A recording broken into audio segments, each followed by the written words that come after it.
مراد ہو کر لوٹیں گے تو تب پتہ چلے گا کہ مصیبت کی گھڑی میں کام بنتا ہے تو در پاک محمد مصطفیٰ زندہ باد زندہ باد زندہ باد زندہ باد لبیک یا رسول اللہ لبیک لبیک لبیک یا رسول اللہ لبیک لبیک لبیک یا رسول اللہ لبیک. پھر عزیزان گرامی، میرے آقا و مولا صلی اللہ علیہ وآلہ وسلم فرماتے ہیں انا قائدہم اذا وفدوا. جب انسانیت کا وفد اللہ کی بارگاہ میں التجا کے لیے حاضر ہوگا تو پوری انسانیت کا قائد میں بن جاؤں گا. سبحان اللہ. آپ فرماتے ہیں انا خطیبہم اذا انصتوا. جب سب کی زبانیں مہر بلب ہو جائیں گی، کسی کو اس کی بارگاہ میں مجال گویائی نہیں ہوگا تو پوری انسانیت کا ترجمان بن کر میں نمودار ہوں. سبحان اللہ. انا مستشفعہم اذا حبسوا. جب انہیں محشر کے میدان میں روک لیا جائے گا تو وسیلہ شفاعت بن کر میں نمودار ہوں. سبحان اللہ. آپ فرماتے ہیں کہ انا مبشرہم اذا ایسوا. جب ایک ایک کر کے ساری امیدیں ٹوٹ جائیں گی، سارے سہارے چھوٹ جائیں گے تو پھر امید کا آخری سہارا بن کر میرا آقا فرماتا ہے میں طلوع ہوں گا. سبحان اللہ. پھر فرمایا کہ میں جلوس کو لیڈ کروں گا. الف من الملائکہ کأنہم لؤلؤ مکنون اور در منصور. ہزارہا ملائک خدام و حشم کی طرح میرے آگے چل رہے ہوں گے، دائیں بائیں چل رہے ہوں گے. سبحان اللہ. فقط اتنا سبب ہے انعقاد بزم محشر کا کہ ان کی شان محبوبی دکھائی جانے والی. آپ فرماتے ہیں کہ میں اللہ کی حضوری میں حاضر ہوں گا. فَأَخِرُّ لَهُ سَاجِدًا. سجدے میں گر پڑوں گا. وَأُلْقِيتُ مَحَامِدًا وَأُلْهِمْتُ مَحَامِدًا لَمْ يَحْضُرْنِيَ الْآن. مجھے حمد باری تعالیٰ کے کلمات القا کیے جائیں گے جو ابھی مجھے مستحضر نہیں ہیں. یہ نہیں فرمایا کہ مجھے معلوم نہیں ہے تاکہ کوئی یہ نہ کہے کہ نبی کو معلوم ہی نہیں ہے. فرمایا کہ مجھے اس وقت مستحضر نہیں ہے. جیسے آپ کوئی چیز اپنے گھر میں رکھتے ہیں، اپنے ہاتھ سے رکھتے ہیں، لیکن فادر ٹائم میں کبھی یاد نہیں آتی، کچھ دیر کے بعد یاد آ جاتی ہے. امام اعظم ابو حنیفہ نعمان بن ثابت رضی اللہ عنہ نے فرمایا کہ بندہ کوئی چیز رکھ کر بھول جائے اور یاد نہ آئے تو 2 نفل کی نیت مان لے. شیطان کو چین نہیں آئے گا کہ فوری طور پر وہ اس کے ذہن میں آ بیٹھے گا کہ یہ فلاں ہمارے بھی رکھی ہوئی ہے کہ فلاں جگہ رکھی ہوئی ہے. تو آپ اللہ کی حمد بیان کریں گے. پوری کائنات سجدہ کرتی ہے. ملائک بھی کرتے ہیں، جمادات بھی کرتے ہیں، نباتات بھی کرتے ہیں، جنات بھی کرتے ہیں، انسان بھی کرتے ہیں، انبیاء و ملائک بھی کرتے ہیں، اولیاء و عباد صالحین بھی کرتے ہیں. ہر مخلوق کرتی ہے. یہ زمین و آسمان بھی کرتے ہیں. بلکہ قرآن میں تو اللہ فرماتا ہے کہ وَالطَّيْرُ صَافَّاتٍ. پرندے جب پر پھیلائے فضا میں اڑتے ہیں تو وہ اللہ کی عبادت کر رہے ہوتے ہیں. كُلٌّ قَدْ عَلِمَ صَلَاتَهُ وَتَسْبِيحَهُ. ہر ایک نے اپنی عبادت اور تسبیح کے طریقے کو جان لیا ہے. وَإِن مِّن شَيْءٍ إِلَّا يُسَبِّحُ بِحَمْدِهِ وَلَٰكِن لَّا تَفْقَهُونَ تَسْبِيحَهُمْ. کہ ہر چیز تسبیح بیان کرتی ہے. تو عزیزان گرامی، لیکن کسی کی رسید نہیں آتی، تو وہ سجدہ جس کی رسید آئے گی مسجود کی بارگاہ سے، معبود کی بارگاہ سے رسید آئے گی کہ یا محمد قم سلطوں کا وشفا تو شفا، کہ محمد اٹھ جاؤ، مانگو، جو مانگیں گے آپ کو عطا کیا جائے گا، جس کی شفاعت کریں گے اس کے حق میں آپ کی شفاعت قبول کر لی جائے گی. عزیزان گرامی، یہ وہ مقام شفاعت کبریٰ ہے جس کا ذکر قرآن میں ہے کہ عسیٰ ان یبعثک ربک مقاما محمودا، کہ جب تک آپ اس مقام پر فائز نہیں ہوں گے شفاعت کا دروازہ نہیں کھلے گا. اور جب میرے آقا اس مقام پر فائز ہو جائیں گے، اور جو اذان کے بعد دعا ہے اس میں بھی اس کا تفصیلی بیان موجود ہے، تو پھر باب شفاعت کھلے گا، پھر سب درجہ بدرجہ شفاعت کریں گے. حدیث پاک میں آتا ہے کہ انگریزی میں کہتے ہیں کہ پری میچور ڈیلیوری، 6 ماہ کا بچہ، 7 ماہ کا بچہ، ایبارشن ہو گیا، عمل ساقط ہو گیا، لیکن کچھ جان تھی، کچھ سانسیں لی اور پھر انتقال ہو گیا. حکم یہ ہے کہ اگر ایک سانس بھی لے لیں اس کا نام بھی رکھا جائے گا، اس کا عقیقہ بھی کیا جائے گا، اس کا جنازہ بھی پڑھا جائے گا، سارے احکام ہوں گے. تو اس کے بارے میں حکم ہوگا کہ اس کو جنت میں لے جاؤ، اس کے تو گناہ ہے ہی نہیں ہے. تو وہ عرض کرے گا کہ یا اللہ، میں کیسے جنت میں چلا جاؤں، میرے ماں باپ کو تو جہنم میں گھسیٹے جا رہے ہیں. تو حدیث میں آتا ہے کہ ایھا الصدق المراغم ربہ ادخل ابویک الجنہ، اے اپنے رب سے جھگڑنے والے ناتمام بچے، جا اپنے ماں باپ کو نکال کر جنت. سبحان اللہ. یہ جھگڑنا جو ہے یہ سرکشی کا نہیں ہوگا، کہ اللہ کی رحمت پر ناز کا ہوگا، سبحان اللہ، اس کے کرم پر ناز کا ہوگا. سبحان اللہ. پر حدیث میں آتا ہے یجر بسرتہ، وہ اپنی ناڑ سے باندھ کر اپنے ماں باپ کو لے جائے گا جنت میں. سبحان اللہ. صحیح مسلم میں حدیث ہے کہ ایک شخص کے بارے میں اللہ فرمائے گا اس کو بغیر حساب کی جنت میں لے جائیں. سبحان اللہ. اب جب جنت میں جائیں گے تو آپ کو تو پتہ ہے نا کہ جب آدمی کوئی CSS کوئی اعلیٰ امتحان پاس کر لے تو پھر ایک دوسرے سے پوچھتے ہیں آپ کا قوا کیا تھا، آپ کا سورس کیا تھا، آپ کا جیک کیا تھا، آپ کیسے پاس ہوئے، آپ کیسے پہنچے. تو اس سے پوچھیں گے جنتی کہ بابا یہ آپ کو جو بغیر حساب کے پاس کر دیا گیا ہے تو آپ نے کیا کمالا تھا.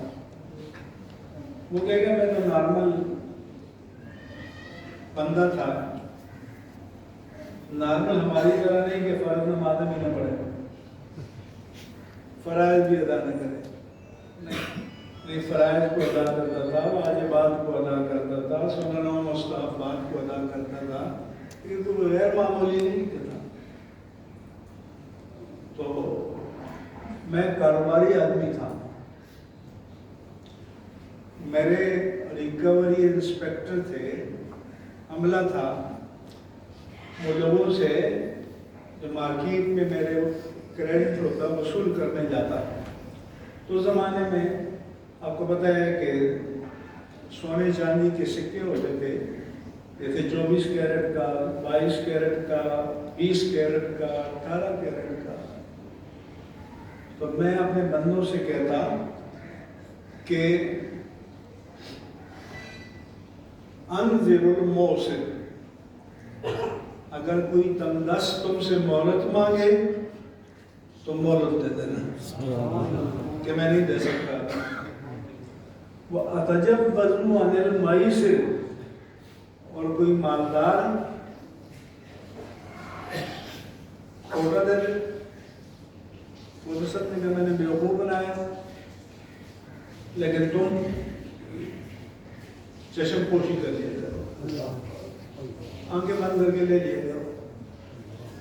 تو جب میرا حساب پیش ہوا تو رب نے فرمایا کہ یہ بندہ ہو کر کوٹا لے لے رہا تھا، میں اس کا رب ہو کر اس کا کوٹا کیا نہ قبول کروں۔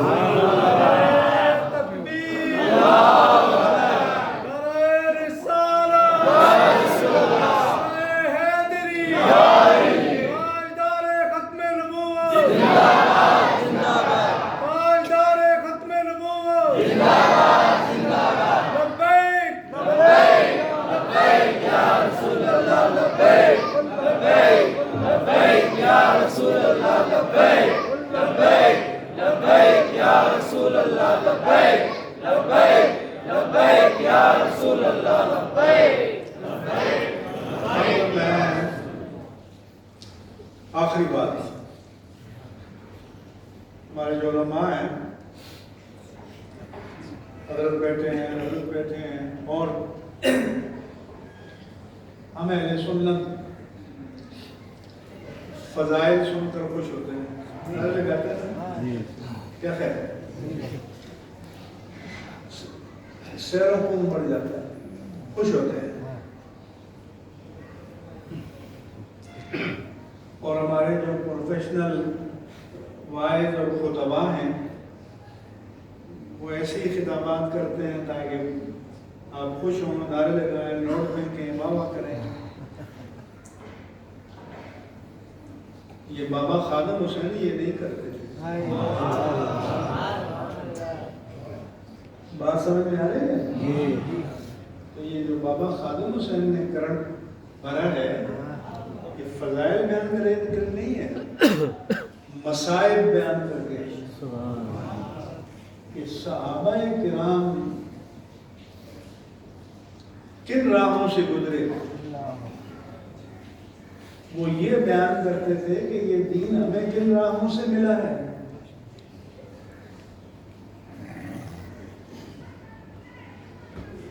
صحابہ پر کیا گزری ہے،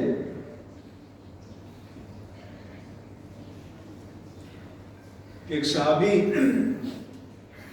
حضرت عمار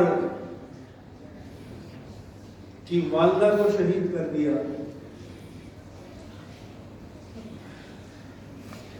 دونوں ٹانگیں ایک اونٹ سے ایک دوسرے اونٹ سے باندھ کر ابو جہل نے تیر مارا، بدن کے 2 ٹکڑے کر دیے، ان کے والد کو شہید کر دیا، حضرت یاسر کو، ان کی والدہ حضرت سمیہ کو۔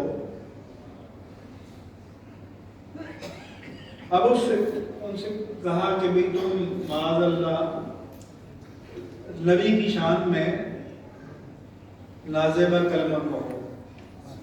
یہ نوعمر تھے، ہمت جواب دے گئی،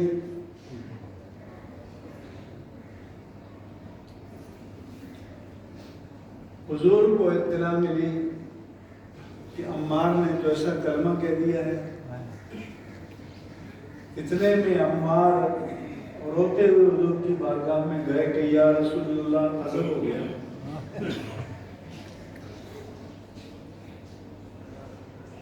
تو حضور نے فرمایا کہ کئی وجد کا قلب، عمار یہ بتاؤ کہ دل کی کیا کیفیت ہے؟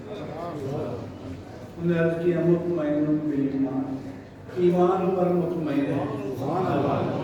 فرمایا کہ ان عمارا لممتلئ ایمانا من قرنہ الی قدمہ وان الایمان لمختلف بدمہ ولحمہ۔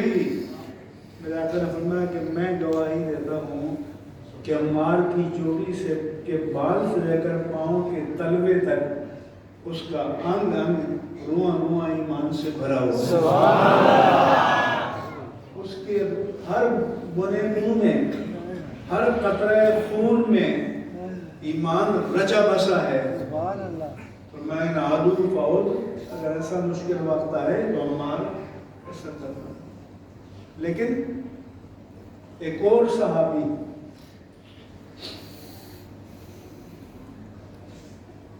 عبداللہ بن حذیفہ قیصر کے قیدی بن گئے۔ قیصر نے کہا کہ تم اپنے نبی کی شان میں برا کلمہ کہو تو تمہیں دربار میں بٹھائیں گے، وزارت دیں گے، رشتے دیں گے، یہ دیں گے۔ ان کا یہ نہیں ہو سکتا۔ تو ان کے ساتھیوں کو تپتے ہوئے توے پر زندہ لٹایا گیا اور ان کا گوشت اور چربی پگھلتی رہی، تڑپتے رہے، یہ اپنی آنکھوں سے دیکھتے رہے۔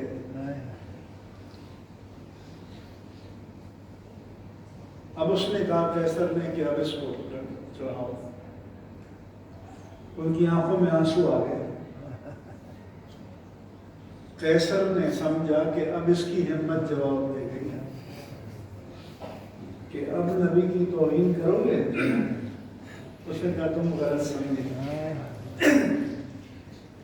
میں تو اس لیے رو رہا ہوں کہ یہ ایک جان ہے، کاش کے ہزاروں جانیں ہوتی اور ایک ایک کر کے آقا کے نام پر قربان کرتی۔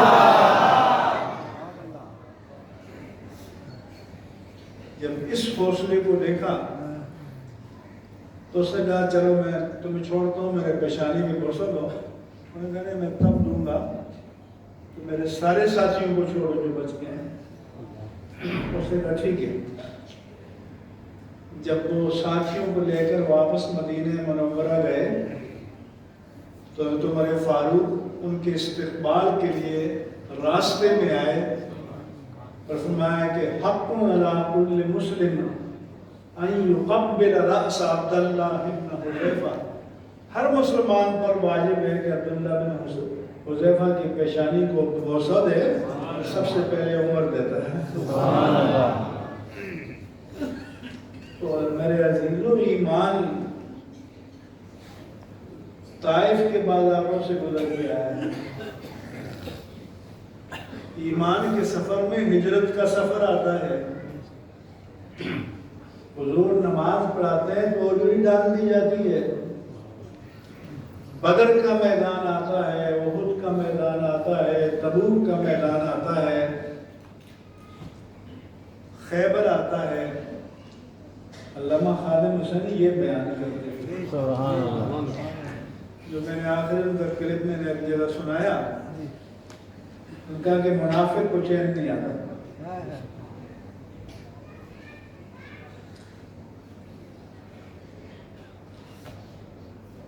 حضرت صدیق اکبر سارا مال لے کر آ گئے